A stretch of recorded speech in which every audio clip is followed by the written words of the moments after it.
Telugu cinema ఇండస్ట్రీలో తనకంటూ ఒక ప్రత్యేకమైన ఇమేజ్ ను క్రియేట్ చేసుకున్న నటుడు ప్రభాస్. ప్రస్తుతం ప్రభాస్ కల్కి సినిమా రిలీజ్ కోసం ఈగర్ గా ఎదురు చూస్తున్నాడు. ఇక ఈ సినిమాని ఈ నెల 27వ తేదీన ప్రేక్షకుల ముందుకు తీసుకురావడానికి మేకర్స్ సన్నాహాలు చేస్తున్నారు. ఇక ఇందులో భాగంగానే ఈ రోజు ఈ సినిమాకి సంబంధించిన ట్రైలర్ ని రిలీజ్ చేశారు. ఇక ఈ ట్రైలర్ లో ప్రభాస్ అద్భుతమైన పర్ఫార్మెన్స్ ని చూపిస్తాడు అనుకుంటే 1-2 షార్ట్స్ కి మాత్రమే తనను పరిమితం చేశారు. ఇక విజువల్స్ పరంగా బాగున్నప్పటికీ ప్రభాస్ కి ఒక్క డైలాగు లేకుండా చూపిస్తూ బ్యాక్గ్రౌండ్ మ్యూజిక్ తోనే పరిచయం చేశారు. అయితే దీని ద్వారా సగటు ప్రేక్షకుడికి ఈ ట్రైలర్ అనేది అంతగా రీచ్ అయితే అవ్వలేదు. ప్రభాస్ ను కొంతసేపు చూపించి ఆయనకు ఒక డైలాగ్ ను పెడితే బాగుండేది కదా అంటూ ప్రభాస్ అభిమానులు గాని బీసీ సెంటర్ లో ఉన్న ఆడియన్స్ గాని వాళ్ళ అభిప్రాయాలను అయితే వ్యక్తం చేస్తున్నారు. ఇక ఇప్పటికీ కల్కి సినిమా మీద ప్రేక్షకుల్లో మంచి అంచనాలు అయితే ఏర్పడలేదు.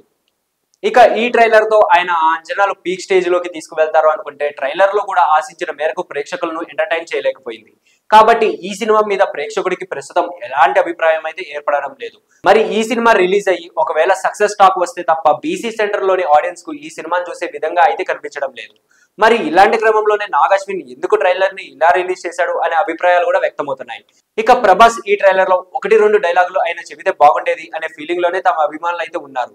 చూడాలి మరి కల్కి సినిమా ఎలాంటి రిజల్ట్స్ ని నమోదు చేసుకుంటుంది అనేది. సో ఇలాంటి మరిన్ని ఇంట్రెస్టింగ్ అప్డేట్స్ కోసం please do like, share and subscribe to our YouTube channel.